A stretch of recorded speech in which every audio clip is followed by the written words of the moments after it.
Lantas sejauh mana resistensi bisnis klinik kecantikan ini di tengah pelemahan daya beli masyarakat kelas menengah?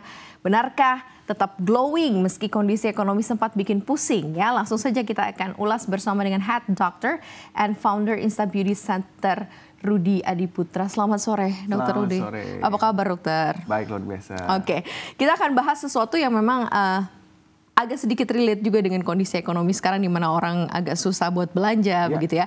Tapi ternyata produk skincare, klinik kecantikan ini tumbuhnya luar biasa gitu ya.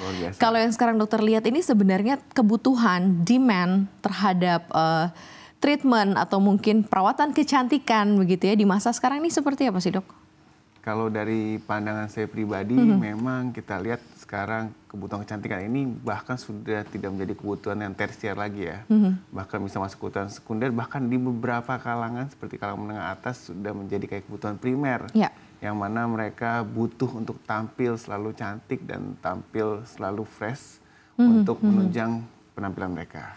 Oke, jadi sudah menjadi lifestyle ya, gaya hidup ya, bagian begitu ya.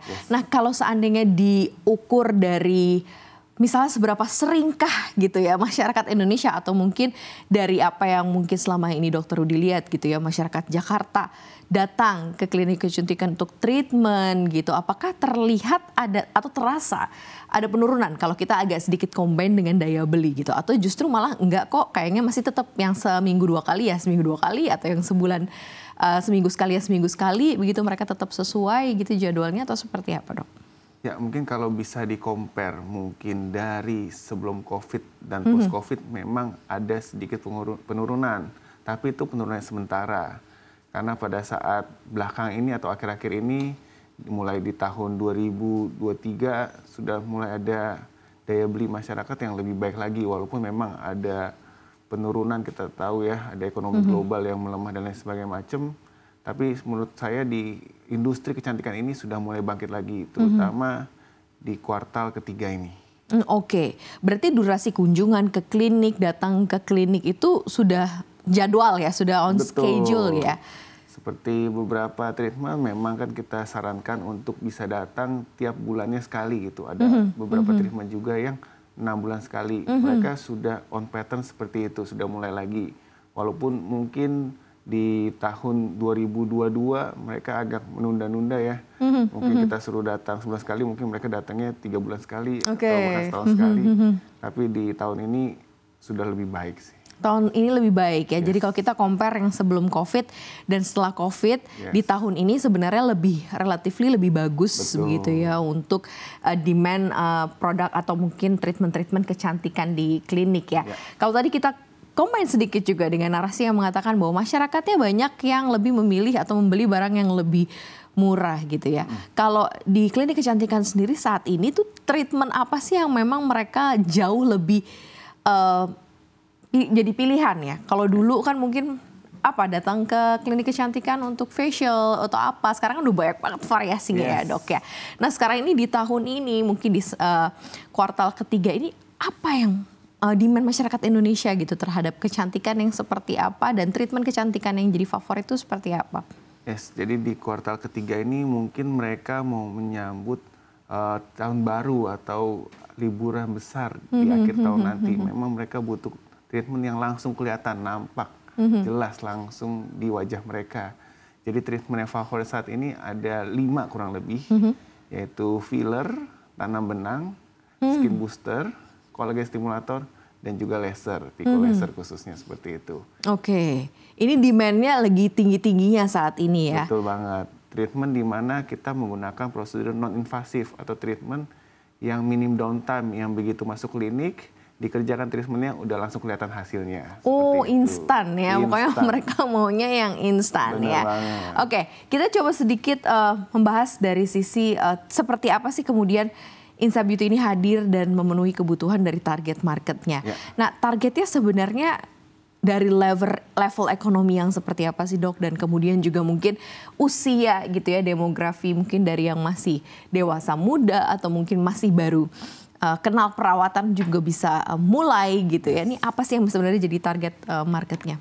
Oke, di Insta Beauty sendiri target market kita adalah menengah ke atas, di mana yang sudah mereka aware akan pentingnya perawatan, aware akan penampilan dirinya, dan bagaimana mereka bisa memaksimalkan potensi yang ada di wajahnya tanpa mengubah dirinya sama sekali. Seperti itu, maksudnya yang langsung kelihatan beda orang. Nah, dan kita bisa untuk mengatasi itu semua di Instability Center ini.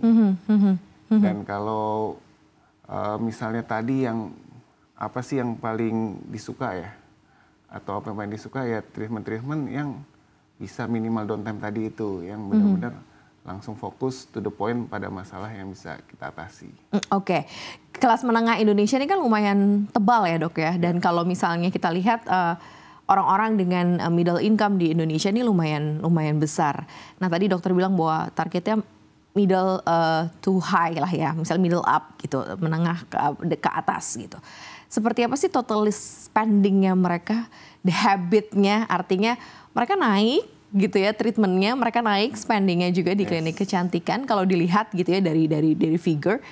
Seperti apa? Atau mungkin mereka pun juga agak mengerem gitu, atau seperti apa sih sebenarnya karakteristik pastinya? Ya, jadi tadi berhubungan dengan pertanyaan tadi sebelumnya juga, mungkin dari target marketnya kita lihat kalau dari yang usia produktif, mungkin yang awal-awal yang baru bekerja, memang mungkin mereka total spend mungkin sesuai dengan budget mereka bisa 500.000 per bulan, tapi kalau udah umur 30 sampai 45 ke atas, di mana memang itu sudah kita bilang bisa income-nya udah cukup ya. Mereka bisa budgeting mungkin sebulan bisa 1 juta hingga bahkan 5 juta tiap bulannya, seperti itu untuk mereka mengambil perawatan di klinik kecantikan.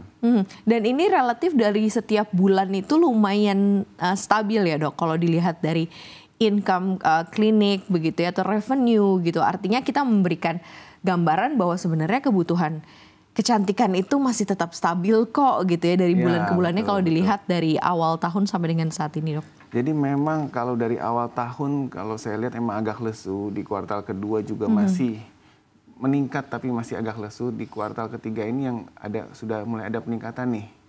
Mungkin the Fed juga nurunin suku bunga, mungkin di kuartal keempat mungkin saya lihat ke depannya mungkin juga lebih baik nih, orang udah mau spend money lagi, nggak nahan lagi seperti itu, dan ada kejelasan politik kan.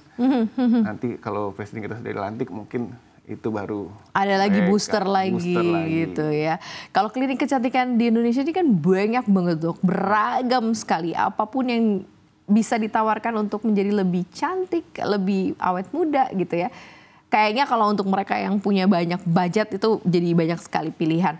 Nah akhirnya klinik-klinik ini muncul dengan berbagai macam yang ditawarkan dan uniqueness-nya sendiri gitu ya. Nah kalau dari sisi Insta beauty clinic ini sendiri seperti apa sih? Apa sih yang pengen kemudian orang kemudian aware dan kalau pengen begini ya kesini gitu. Nah ini apa sebenarnya yang ingin ditawarkan dari menjamurnya banyak sekali klinik kecantikan di Indonesia? Jadi yang ditawarkan Instability Center adalah personalifikasi pribadinya jadi lebih maksimal, atau kita tetap membuat orang itu tetap menjadi dirinya tapi versi yang lebih baik atau lebih better atau lebih enak dilihat. Karena pada dasarnya mungkin manusia itu kita punya kecenderungan untuk melihat sukanya itu yang lebih simetris, lebih proporsional.